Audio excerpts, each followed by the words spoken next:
So once again, isang palakpak para sa Panginoon. Alright. Oh, grabe. So magandang araw and it's good to see you. Masaya po ako na nandito kayo ngayon. Kayo po ba ay masaya ngayong araw na ito? Amen. Pero mukhang hindi kayo masaya. Alright? Parang malungkot kayo. Okay? Nag-lunch na po ba kayo? Alright, so welcome po sa ating church, sa CLGF family, at sa mga nanonood online, welcome din sa inyong lahat. Sabihin mo sa katabi mo, ang ganda mo ngayon. At sabihin mo naman, sagutin mo, at sa'yo rin. Alright, gayon lang no? Alright. So, grabe, it's good to see you all. Sa mga hindi po nakakakilala, we see new faces. Alright, so welcome naman natin yung mga bago nating kasama. Palakpakan natin. Hello. Welcome po sa church. Hi, hello po. Welcome to CLGF. Grabe, alright. So, para sa mga first time, if you don't know me, I'm Pastor Emong, ang pinakabatang pastor sa church na ito. Alright.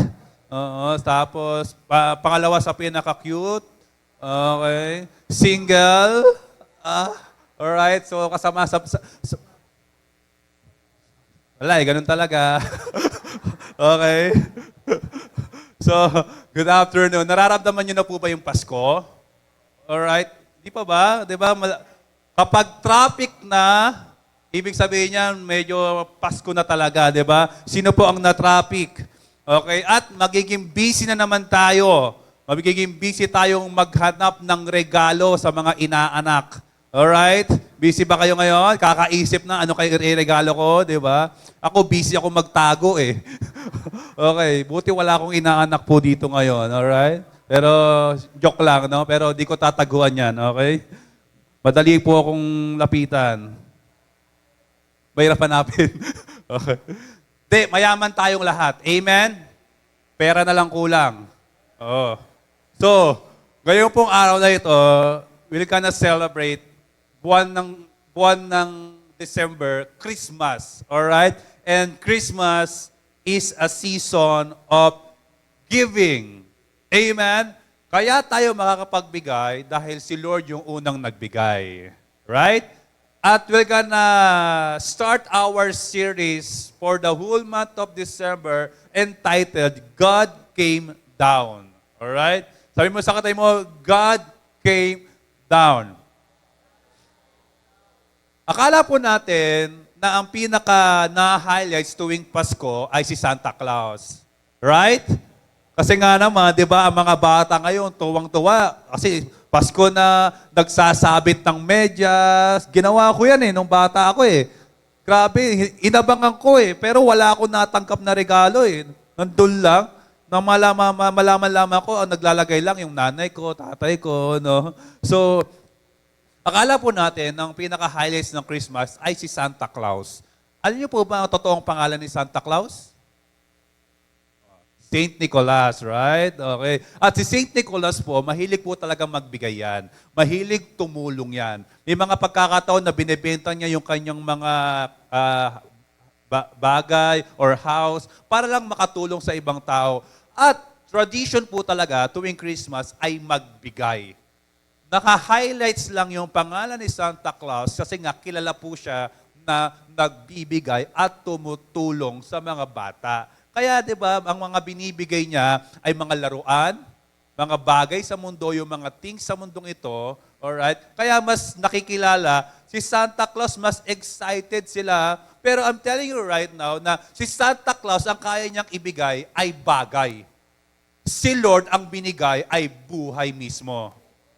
That's why, yan ang pinaka-meaning ng Christmas. Yung isa-celebrate po natin, yung pinaka-matinding regalo na natanggap natin, walang iba kundi po ang Panginoong Hesukristo. Di ba Isaiah 9:6, for unto us a child is born. Yan ang meaning ng Christmas. May ipinanganak na sanggol, si Jesus Christ. Alright? Good news yun. Amen? Dahil He came here on earth. Yan yung pag-uusapan natin ngayon. Alright? Jesus came down. He came here. Alright? Nagkatawang tao. But it does not mean na hindi siya nag-e-exist yung hindi pa siya nagkatawang tao. Nag-e-exist na siya, He is just the Word. Kaya ngayon, para sa ating unang week, ito ay pinamagatang God in flesh. Alright?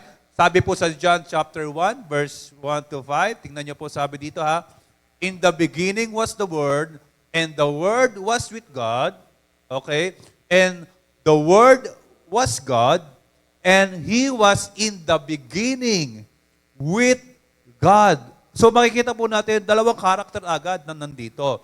Yung Word with God. Okay? Si Jesus Christ is the Word during those times. Verse 3. Itong maganda. All things were made through Him, and without Him was not anything made that was made. In Him was life, and the life was the light of men. The light shines in the darkness. Kaya may mga Christmas light. Alright? Kasi nagsisimbolo yan na sa darkness merong ilaw. At it symbolize hope, pag-asa. Amen? May ilaw sa magulong mundo. May ilaw sa madilim na pamilya. May ilaw sa madilim na hindi mo na alam, kakapaka-paka sa buhay. Kasi po dati, nung hindi pa dumadating si Jesus Christ, ang tao po ay kakapaka-pa. Oo nga po, kasi hindi nila alam kung anong gagawin nila. Walang paraan para maligtas. Walang paraan para magkaroon ng joy. Kaya kung ano-ano yung ginagawa nila. Kaya nagkaroon po ng mga religion. Kasi nga, they want to go to God pero hindi nila magawa. Kaya yung iba, gusto nila magpakabait para lang maligtas. Gusto nila gumawa ng magagandang bagay para maligtas. Okay? But you cannot earn salvation. Kaya Jesus Christ came here on earth para yung mga bagay na hindi mo magawa, gagawin niya. Sabi pa ng verse 14, ito na po yun.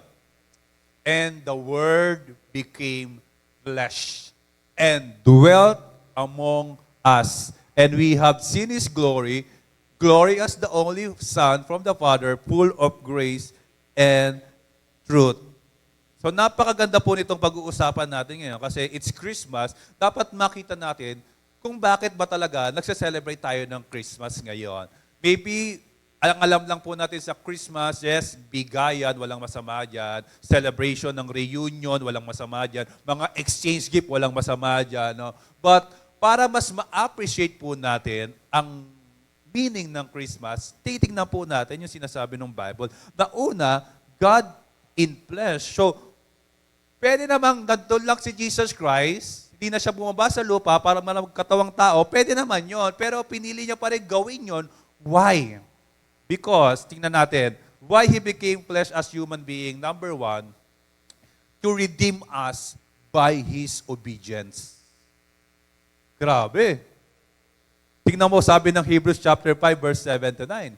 During His life on earth, Jesus prayed to God, who could save Him from death. He prayed and pleaded with loud crying and tears, and He was heard because of His devotion to God. Although Jesus was the Son of God, He learned to be obedient through His sufferings. Ang ganda ng sinabi, di ba? He learned to be obedient through His suffering. Kasi po, ang gusto po ng Panginoon, simulat sa pool, ay ma-redeem po tayong lahat. The Bible talks about the redemptive plan of God. Dahil po tayong lahat ay napahamak dahil sa disobedience ng isang tao. Remember, Adam and Eve? Alright? Napahamak dahil bakit? Hindi sinunod yung Ama. Sabi, kainin nyo na lahat, wag lang yung nag-iisang ito. Pero anong ginawa nila? Sinuway nila yung utos ng Panginoon. Nung sinuway yung utos ng Panginoon, inalis sila doon sa Garden of Eden, inalis sila sa presence ng Panginoon, inalis yung pinaka-original design ng Panginoon, kaya nagkaroon ng paghihirap ngayon, kaya nagkaroon ng parabang nagtatrabaho pa rin tayo ngayon para magkaroon ng pera. Yan yung mga curse, yan yung mga parusa. Kaya minsan nalulungkot tayo. Dapat hindi naman talaga tayo nalulungkot eh. Dapat hindi naman talaga tayo mapaparusahan. Dapat wala yung mga hindi magagandang bagay sa buhay natin. But because of one disobedience, si Adan. Kaya pag nakikita ko yan, kukunyatan ko yan si Adan eh. Okay. Kasi bakit?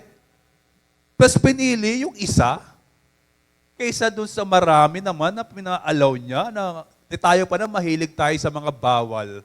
Alright? Ang dami mo naman pwedeng kainin, pero bakit yung bawal na bawal pa yung gusto mong kainin? Alright? Sinabi na ng doktor, bawal yung matataba, bawal yung mga masusugar. Bakit? Kasi nga, meron na tayong nararamdaman. Pero pinipili pa rin natin. Ano nangyari? Pag nag-disobey ka sa mga bawal na yan, tataas ang presyon, tataas ang sugar, mamamatay. Okay? Oh. Ah? Ah? Diabetic ba muna? O sige, edi diabetic muna, tapos mamamatay. Oh. Okay. Oh, ganun din yun eh. Okay? At the end of the day, doon din ang punta natin eh. Oh, 'di ba? Bakit ba may kamatayan? Because of disobedience. So, hindi naman talaga tayo mamamatay, pero dahil nagkasala, yun ang kaparusahan, kamatayan. Sabi ng Hebrews chapter 5 verse 18. Tingnan niyo, sabi dito ha, therefore, 18. Naglag. Therefore, as one trespass lead to condemnation for all men. Okay? Isang pagkakamali. So, one act of righteousness leads to justification and life for all men. Verse 19. Tingnan nyo ito ha. For as by one man's disobedience, then many were made sinners. So, by the one man's obedience, Jesus Christ, the many will be made righteous. So kung tayo ay napahamak because of disobedience, tayo naman ay magkakaroon ng kaligtasan because of obedience. Na yun ang ginawa ni Jesus Christ. That's why He came here on earth. Dahil walang paraan para tayo ay maligtas. Ang tanging paraan lang ay si Jesus Christ pumunta dito para i-redeem po tayong lahat. Para i-carry yung ating mga kasalanan. Para baliktarin yung sitwasyon po natin. Mahalaga po talaga yung pagsunod, mga kapatid, mga minamahal. Pansin po ninyo, pag hindi ka sumunod, mapapahamak ka. Yung stop na nga, gumaw ka pa, mapapahamak ka po talaga dyan. Amen? Tayo pa naman po mga Pinoy, matitigas ang ulo natin. Amen? Parang, ako lang ba? Lahat tayo, right?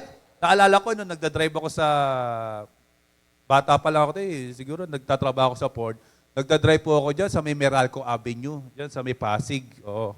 Meralco Avenue, tapos po Ortigas na. Alright? So, habang nagdadrive po ako sa Meralco Avenue, nakita ko po yung stop traffic light doon, nag-orange na. At syempre, orange pa lang eh. Gusto kong mapabilis. Gusto kong, nagmamadali na ako eh. Sinubukan kong, habulin. Nag-orange na siya, ang nasa gitna na ako, nag-red bigla, pag abangante ko na doon, yun, may mga pumara na. Huli. Huli. Okay? Grabe. Tapos sabi, Sir, beating the red light kayo, sir. Sabi ko, di ko napansin eh. Hindi, sir, lisensya mo, sir. Sir, di ko talaga napansin, sir. Pasensya na, sir. Hindi, lisensya mo. Sir, baka naman magawa natin ng paraan yan, sir. Grabe. Hindi, lisensya mo. Bawal ho yan dito. Sige, sir, pag-usapan na lang po natin. Wala. Kuha lisensya ko. Patikitan ako. Pati ka sa ulo eh. Kaya wag po kayong dadaan doon sa may Pasig na yon, sa may Meralco Avenue, sa ano. Oo, kasi malulupit po talaga yung nanguhuli doon. Hindi kayo pagbibigyan. Sa lahat, pwede kayo dumaan eh. Pero doon lang sa pwesto na yon, malupit po talaga doon, hindi nagbibigay. Alright? Kaya huwag kayong dadaan doon kung ayaw nyo mapahamak. Alright? Pero hindi yun yung pinaka-point doon. Huwag kayong magbe-beating the orange light. Okay? Or beating the red light para hindi kayo mahuli. Bakit? Kailangan nating sumunod. Kasi yan po yung labanan talaga dito. Alright? Yung pagsunod po natin. Marami po ako naging kaklase sa Bible School. At grabe po talaga ang prone po talaga kapag nag-aral sa Bible school na kung saan kailangan tatantsahin mo lahat.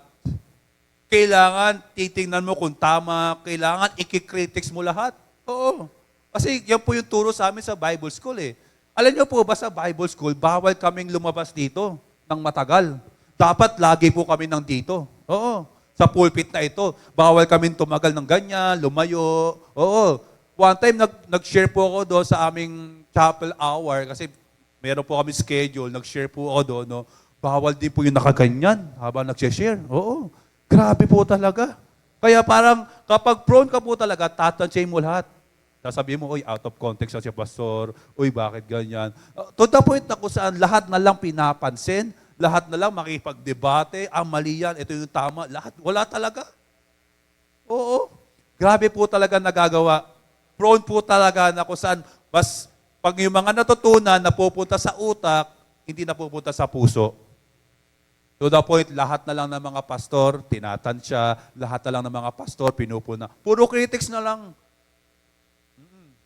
Ang malapit dyan, nakikipagtalo, nakikipagdebate, at hindi na makita yung bunga ng Espiritu. Pwede palang magaling sa Bible, pero hindi magaling sumunod. And that's what we call religious. Pwede palang mukhang okay panlabas, pero hindi pala okay panloob eh. Pwede palang nagsishare ng love, pero hindi naman talaga ina-apply yung love. Amen? Pwede palang matalino, pwede palang maraming alam sa mga context, pero hindi naman ina-apply. Kaya pala sinabi po ni Matthew sa chapter 7 na lahat yung mga napakinggan ninyo, baliwala lang yan kung hindi nyo i-apply at susundin. Kasi kapag hindi nyo in-apply at sinunod yung mga salita ng Panginoon, para kayong nagtayo ng bahay sa buhanginan. Na konting alon lang ng tubig, babagsak. Ganyan ang buhay po natin ngayon. Kapag yung mga salita po ng Panginoon na napapakinggan po natin, yes, ang gaganda lahat niyan. Pero kapag hindi po natin in-apply yan sa ating mga buhay, para tayong nagtayo ng bahay sa buhanginan. Mabilis tayong bumagsak, mabilis tayong sumuko, bakit hindi natin in-apply ang salita ng Panginoon? Amen? Sabi nga na nakakita ko, one obedience is better than 100 of sermons. Kasi pwedeng ang dami na naming sinashare dito, dami na napakinggan, pero kung hindi naman kami sumusunod, baliwala lang din po yun. Wa-effect eh. We are just being religious pag ganon. Amen? Naalala ko nga po yung isang nagtatrabaho sa isang kumpanya, no? Nakasalubong niya yung boss niya.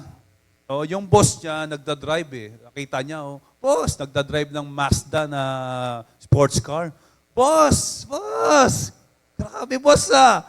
Ang ganda ng sasakyan mo, boss ah! Kita niya eh. Sabi niya, ito ba? Ay, alam mo ba? Huwag kang mag-alala. Kapag pinaghusaya mo sa trabaho mo, kapag ginalingan mo, kapag sinunod mo lahat ng mga advice ko sa'yo, kapag sinunod mo lahat ng mga utos ko sa'yo, kapag ginalingan mo sa trabaho, sa kumpanya natin, huwag kang mag-alala. Mas maganda pa dito ang magiging sasakyan ko.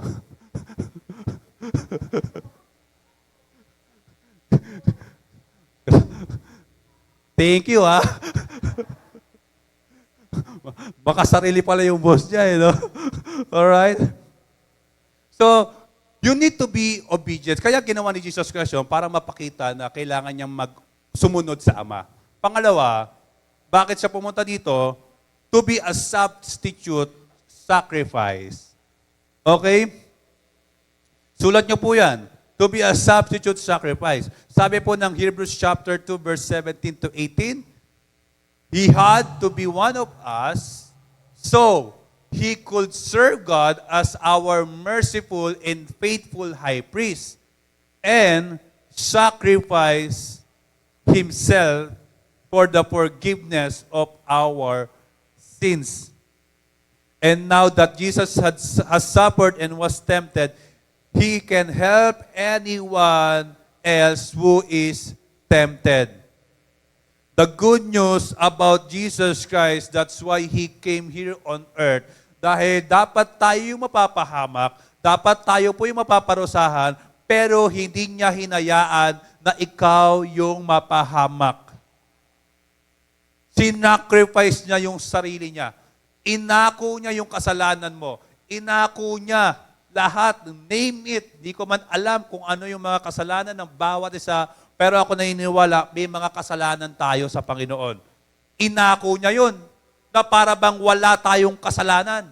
Kasi siya yung nag-substitute, siya yung nag-sacrifice sa ating mga kasalanan. Inako niya yung pagiging marites mo. Inako niya yung pagiging chick boy mo. Inako niya yung palamura mo. Inako niya yung pagiging mayabang mo. Inako niya yung pagiging basagulero mo. Inako niya lahat yan. Siya yung nagmukhang makasalanan para ikaw maging righteous sa mata ng Panginoon. Siya yung nag-sub. Siya yung nag-sacrifice. Alam niyo po ba, sa Old Testament, ang daming sacrifice na ginagawa. 5 sacrifice yun. Isa sa mga sacrifice doon ay peace offering. Na yung high priest nag-offer ng mga magagandang hayop, especially yung lamb. Yan ang magandang sacrifice dati. Na kung saan, isa-sacrifice yun para yung kasalanan ng tao ay maibsan. Maibsan, hindi mawala. Kasi yun ay yearly. Yearly sacrifice na naman. Paulit-ulit kasi nagkakamali yung tao Yun yung sacrifice during the Old Testament. Pero ngayon, New Testament, ang sinacrifice na, the perfect Lamb of God, na itong sacrifice na ito yung magbubura sa kasalanan nating lahat. Para bang wala tayong kasalanan. Bakit? Parang si Jesus Christ yung umako ng ating kasalanan. Amen? Imagine, tayo dapat yung nasa cross. Tayo dapat yung mga mapaparusahan. Imagine, ikaw dapat yung tadyakan. Pero sabi ng Panginoon, sa basketball, di ba? May tinatawag na substitution. Right? Ako na. Ikaw dapat yung hahampasin sa likod. Ako na. Ikaw dapat yung mapaparusahan, pero ang Panginoon. Siya na yung naparusahan. Siya na yung napahamak. Alright? Itatakwil ka ng society, pero sabi, ako na. Ako niyan. Alright? Mapapahiya ka dahil sa kasalanan mo. Sabi ni Lord, siya na ang aako niyan. Hindi ba kayo natutuwa dahil merong umako ng ating mga kasalanan para tayo ay bigyan ng buhay na walang hanggan?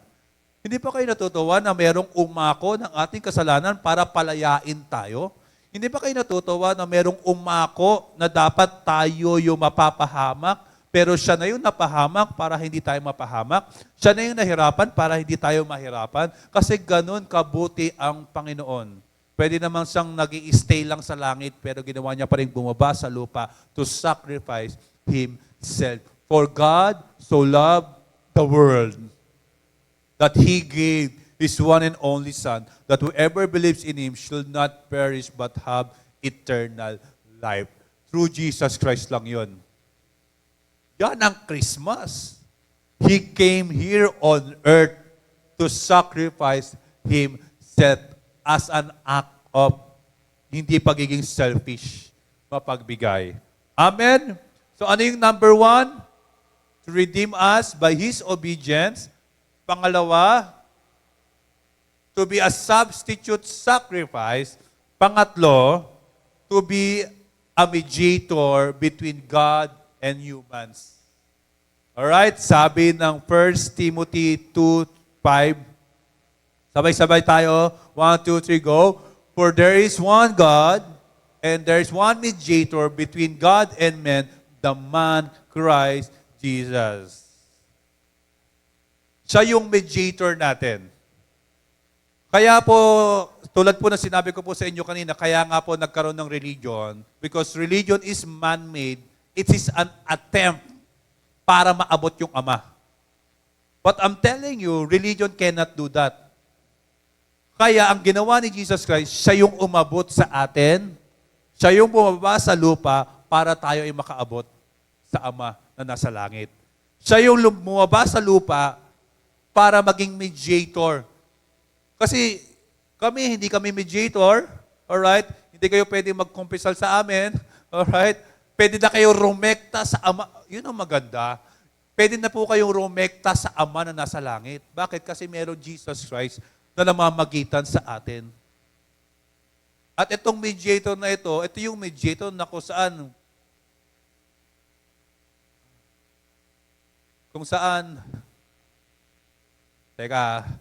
two word, Tagalog,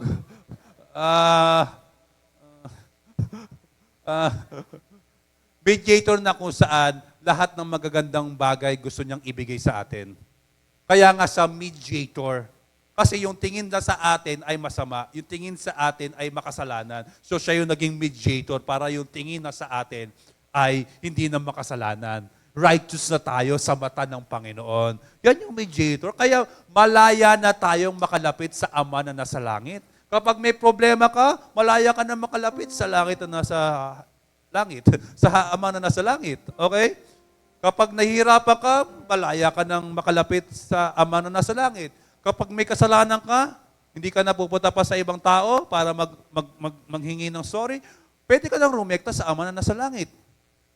Okay, pag nagkamali ka, kaya siya mediator through Jesus Christ. Amen. Yun yung ginawa niya. He came here on earth. Kasi kahit anong gawin po natin, nung hindi pa bumababa si Jesus Christ, wala tayong paraan para makaabot sa Ama. Wala nang paraan para maligtas po tayo. Wala nang paraan para magkaroon tayo ng relasyon muli sa Ama na nasa langit. Kaya He came here on earth.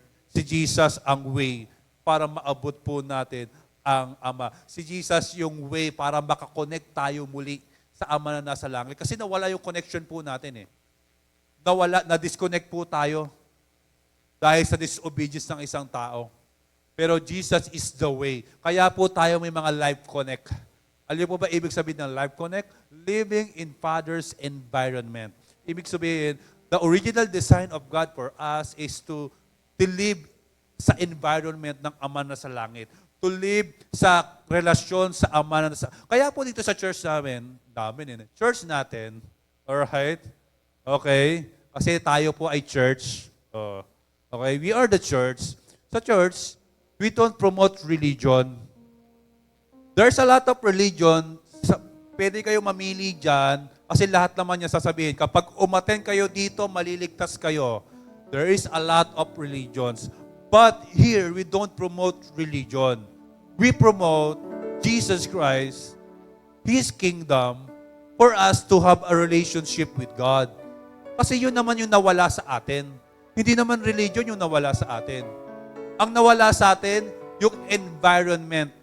Yung Garden of Eden, nawala tayo doon. Yung relasyon, yung kingdom ng Panginoon, yun yung nawala po sa atin eh. Simulat sa pool pa lang.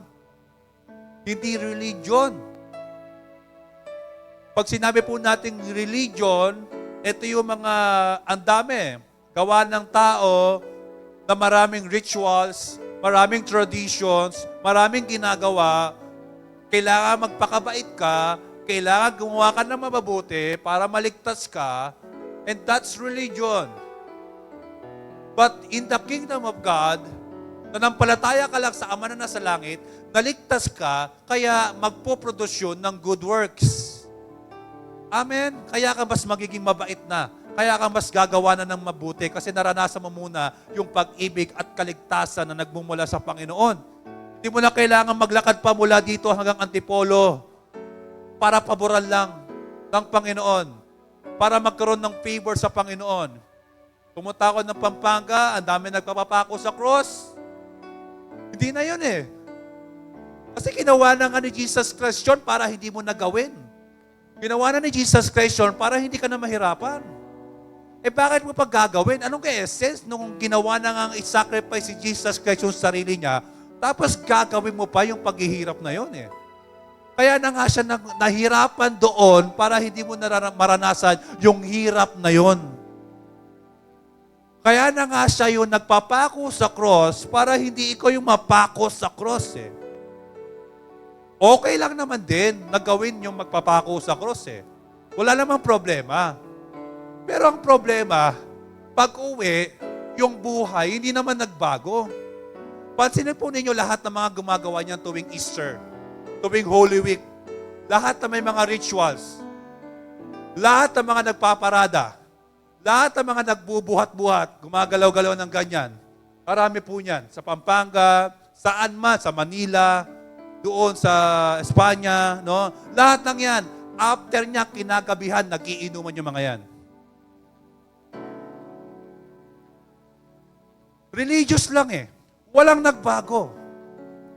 In the kingdom of God, kaya nga kingdom, king's domain, paghahari ng Diyos, na gusto natin may nagbabago.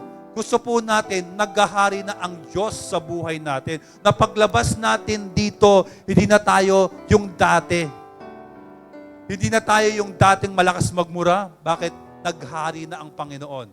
Hindi na tayo yung dati na mainitin yung ulo. Bakit? Kasi naghari na yung pagpapakumbaba, yung self-control, yung joy. Hindi na tayo yung dati, yung kukunting problema lang, sumusuko na tayo, problemado na tayo, nagwo-worry na tayo. Bakit? Bago na. Nandito na yung kaharian ng Panginoon. The kingdom of God is the solution. Kaya yung prayer natin, Our Father in heaven, hallowed be your name. Your kingdom come. Your will be done on earth as it is in heaven. That is a powerful prayer na yung kaharian ng Panginoon maranasan natin dito sa lupa. In the kingdom of God, punong-puno ng pag-ibig. In the kingdom of God, punong-puno ng pagpapatawad. Sa panahon pa naman natin po ngayon, ang daming problema sa pamilya. May mga kamag-anak ko, nagtatalo dahil sa lupa, hanggang sa nagsira-siraan na sila, nagkampihan na sila. Bakit? Dahil sa lupa. Imagine that. Kaya kailangan maranasan yung kingdom eh. Dahil ang pinakamas importante dito, yung relationship with one another. Yung relationship sa Ama na nasa langit. The kingdom of God is the solution. Ito yung gusto natin. Ito yung gusto ng Panginoon na maranasan natin. Ito yung original design ng Panginoon. Kasi nakakasawa po magbalat kayo. And that's religion. Ayaw namin na, alam mo yun, lagi po pong ine-example yan eh. We don't like, wow, may English pa. We don't like that. Dito, we're just parang okay kami. Dito parang napakahuli namin. Hindi pwedeng magkamali. Dito para bang okay yung mga suot namin, magaganda. Hindi kami pwedeng mag-t-shirt, puro barong, long sleeves, puro Americana, di ba? Minsan naka-t-shirt lang kami. Tapos, alam nyo, pag naka-t-shirt po kami dito, ang dami mga nagbabash sa amin ng mga Bible scholars eh. Kasi bawal talaga eh. Pero ang issue, hindi naman yung damit eh. Ang issue yung buhay na binago ng Panginoon. Eh, ang dami naman naka-long sleeve, pero mga magnanakaw naman. Mga Crocs. Alright? Nasa House of House of, wala ha? Okay. Pero dito, walang ganon because nasa house of praise tayo. Amen? Sa house of praise, puro pag-ibig, pagpapakumbaba ang ating nararanasan dito. Kasi yun yung ginawa ng Diyos. Ano yun? To be the mediator. Ito maganda. Ginawa niyang pumunta dito sa lupa to be, pang-apat, an example in life. Naging example siya. Sabi ng 1 John chapter 2 verse 6, if we say we are His, we must follow the example of Christ. Sabi ng Hebrews chapter 12 verse 1 to 2, we have all these great people around us as examples. Okay? Yung mga nanampalataya sa Panginoon, their lives tell us what faith means. So, we too should run the race that is before us and never quit. Sabi mo sa katay mo, never quit. We should remove from our lives anything that would slow us down and the sin that so often make us fall. Verse 2, ito. We must never stop looking to Jesus. He is the leader of our faith, and He is the one who makes our faith complete. He suffered death on cross. Sabi ng chapter 5, verse 1 to 2, ito sabi follow God's example in everything you do, just as much love's child imitates his father. Be full. Ito po yung isa sa mga example ni Jesus Christ na dapat susundin natin. Be full of love for others, following the example of Christ who loved you and gave Himself to God. Kailangan sundin natin yung examples. Na-tempt din si Jesus Christ bilang tao. He came here, hindi mo pa pwede sabihin, Lord, hindi mo naman nararamdaman. Nararamdaman niya. Bakit? Kasi nagkatawang tao siya tulad natin. Para mas maging example na, yes, may mananakit sa'yo, pero magiging example ng pag-ibig dahil ginawa yun ni Jesus Christ. Ganyan po yung, ganyan po yung cross Kung anong ginawa sa'yo ng Diyos, you should do it to other people. Ito challenge. Kung hindi ka naman minahal ng Panginoon, huwag mo din mahalin yung iba. Kung hindi ka pinatawad ng Panginoon, huwag mong patawarin yung iba. Yan ang challenge. Pero kung alam mong minahal ka ng Panginoon, kung alam mong pinatawad ka ng Panginoon, dapat marunong ka rin magpatawad ng iba. Yes, sa church may magkakamali. Walang perfecto sa church. Wala po talaga. Magkakamali yung katabi nyo, makakarinig ka sa katabi mo na hindi maganda. There's no perfect Pero ang maghahari pa rin, yung example ni Jesus Christ, na tayo, minahal din tayo kahit hindi naman tayo deserve na mahalin. Pinatawad tayo dahil kahit hindi nakapatawad-tawad ang ating mga nagawa. Ganun din. Kaya kung ako sa'yo, yung mga nagkamali sa'yo, 5 years na, 10 years na, patawarin mo na. For your own sake. Pansin mo yung kagalit mo, 5 years, nakakatulog na maayos, ikaw hindi, dahil sa galit mo. Kaya, magpapatawad ka para magkaroon ka ng peace sa puso, peace sa isip, right? Para hindi ka ma-stress, para hindi ka mabilis kunin ni Lord. Alright? Kasi isa yan sa mga nagpapabilis ng buhay natin yung galit. Diba? Pag nagalit ka, maapektuhan yung puso mo. Pag naapektuhan yung puso mo, tataas yung presyon mo. Pag tumaas yung presyon mo, tataas sa utak yan. Ma-high blood ka, makokomatos ka, tapos ma-ICU ka. Dami nang napuntahan Okay? Basta delikado po talaga ang galit sa puso. Alright? Physically, mentally, spiritually. Amen? Kaya it's time to forgive. Alright? It's time to love one another. Amen? Love and forgiveness. Panglima, dami pa pala nito Joke lang. Okay? Malapit na po tayo matapos. Okay? Yan yung mga sinasabi ng mga pastor na hindi ka panipaniwala no? Okay? Number 5, to be the pattern for our redeemed bodies. Okay? Pattern. Sabi ng 1 Corinthians chapter 15, verse 42 to 43. In the same way, our earthly bodies which die and decay are different from the bodies we shall have when we come back to life again. For they will never die. The bodies we have now embarrass us, for they become sick and die. And they will be full of glory when we come back to life again. Yes, they are weak, dying bodies now, but when we live again, they will be full of strength. So Jesus Christ came here para maging pattern kung anong mangyayari sa buhay natin physically, sa body natin. Mamamatay siya, pero merong resurrection na gagawin. That's the pattern. Alright? Lagi po namin sinashare yan sa mga funeral service.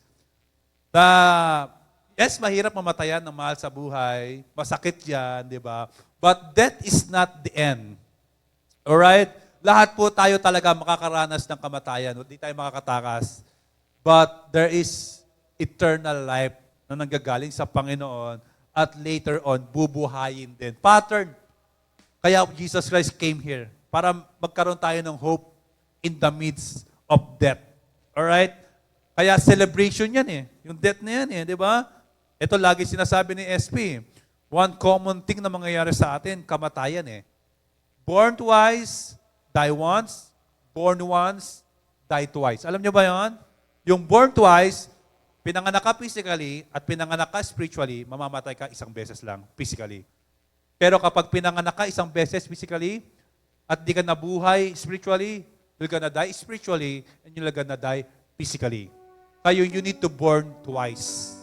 Physical and spiritual. Amen? You cannot escape physical death, but you can escape spiritual death. Maniwala lang kay Jesus Christ. Manampalataya lang sa Kanya. Pang-anim, to sympathize as high priest. Alright? Maganda to. Sabi ng Hebrews chapter 4, verse 15 to 16, this high priest of ours understands our weakness, since he had the same temptations we do, though he never once gave way to them and sinned. So, let us come boldly to the very throne of God and stay there to receive His mercy and to find grace to help us in our times of need. So, nararamdaman niya yung nararamdaman mo. Na-experience siya maging tao. May temptation siya, na-tempt din siya. Nahirapan ka sa buhay, nahirapan din siya. Napapagod ka, napagod din siya. May struggle ka, nag-struggle din siya eh. So, nagkaroon siya ng siya, kaya siya nandito eh. Hindi pa pwedeng, hindi mo nararanasan, Lord eh. Pero mo naranasan niya to sympathize sa nararamdaman natin. At kung nalagpasan niya, malalagpasan mo din. Amen? Pang-pito, and this is the last, why Jesus came here to fulfill God's promises. Yan. That's why we celebrate Christmas. Alright? Ito po ay introduction. Okay, para sa ating series na season ng Christmas na ito, God came down. Pang-pito is to fulfill God's promises. Sabi ng Isaiah chapter 9 verse 6. Ito na. Ito yung verse, alright, sa Pasko. For to us a child is born, and to us a son is given, and the government shall be upon his shoulder. Because God is faithful, alam mo yung sabihin niya, hindi nababali. Kapag may sinabi ang Panginoon, yun na yun. Hindi niya pwedeng baliin yung pangako niya. Kaya mabuti ang Panginoon. He is faithful. Diba kinakanta natin, all my life, you have been faithful. Right? Kasi di pa tayo nabubuhay sa mundong ito, tapat ng Panginoon eh. Kasi itong pangako, itong propesiya, natupad na 2,000 years ago. Na-fulfill na 2,000 years ago. That's why Jesus came here to fulfill God's promises. To bring us back sa original design ng Panginoon, and which is the kingdom of God. Ito po yung nagbigay ng linaw sa akin. Itong message ng kaharian ng Panginoon. Dati akala ko aten-aten lang eh. Minsan nga, tinatamad pa akong umaten eh. Minsan nga, pilit pa ako. Kasi nga yung tita ko, hinahablot lang ako eh. Koloro po ako dati eh. Minsan sa Catholic, minsan dito. Koloro ako dati. Tuwan-tuwa rin ako eh. Pero di ko naman naiintindihan. Kaya ginagawa ko lang. Kala ko, okay lang. Basta makapagbawas ng kasalanan. Okay. Minsan sa kabila, sausaw, ganyan-ganyan. Okay, wala lang masama, di ba? Okay lang din naman. No? Pero hindi ko naiintindihan bakit siya ginagawa eh. Hindi ko nagigets eh kung bakit siya ginagawa eh. Pero later on, nagets ko na. Kasi ito pala, yung dahilan eh, na merong kaharian na ibinibigay ang Panginoon sa atin. Ito yung nagbigay ng understanding why we do what we do. na meron palang pagbabago dapat na mangyari. Na meron palang purpose. Why you experience, yun ang maganda eh. Na naiintindihan mo ang lahat ng bagay. Naiintindihan mo bakit mo pinagdadaanan yung pinagdadaanan mo ngayon. Naiintindihan mo bakit ka nahihirapan. Naiintindihan mo bakit may pain. Naiintindihan mo bakit sa pagpapanganak ng bata, labor, masakit eh. Right? Bakit? Kasi may purpose behind all pains. Bakit? Kaya siya may pain kasi merong baby na ilalabas. And that's the blessings. May purpose yung pain. May purpose yung brokenness. Parang grape siya na tinapaktapakan, dinurog-durog, hanggang sa maging masarap na wine. Yun ang purpose. Yun yung reasons. Kaya hindi ka basta-basta susuko sa buhay. Hindi ka basta-basta aayaw sa laban ng buhay. Ang dami nating problema. I don't know about you. Maybe some of you ang problems financially. Some of you ang problema, family. Some of you ang problem, schools, mga hype, pressure, academic, society, no, peer pressure. Sa mga tatay, siguro ang problema ninyo, parang ayaw nyo sabihin sa mga kasama ninyo, yung pinagdadaanan ninyo, sinasarili ninyo, sabi, tatay kayo, gusto nyo magpakita nyo na malakas kayo, no? Pero, one thing that I know, that there is a God that will help us. Ginawa na nga niya yung lahat para tayo ay mabuhay ng masaya, ng payapa. Amen? Sabi mo sa katabi mo, mahal ka ng Panginoon at hindi magbabago yon. Amen? That's why Jesus came here to remind us na may itong Christmas, ito ay paalala sa atin na the essence of Christmas ay hindi si Santa Claus, alright? Kundi Jesus came here to fulfill His promise sa buhay natin. Kaya ang buhay natin magkakaroon na ng liwanag, Christmas light. Okay? Na ang buhay natin magkakaroon ng hope, magkakaroon ng joy, masaya. Okay? Na kahit hindi kompleto ang pamilya tuwing Pasko, masaya pa rin. Bakit? Merong Jesus Christ. Kahit walang Noche Buena, masaya pa rin kasi may Jesus Christ. Kahit walang Mega Noche, masaya pa rin. Bakit? Kasi merong tira nung Noche Buena. Okay? Okay lang. Okay? God is good. Amen? So tayo lahat and we're gonna pray.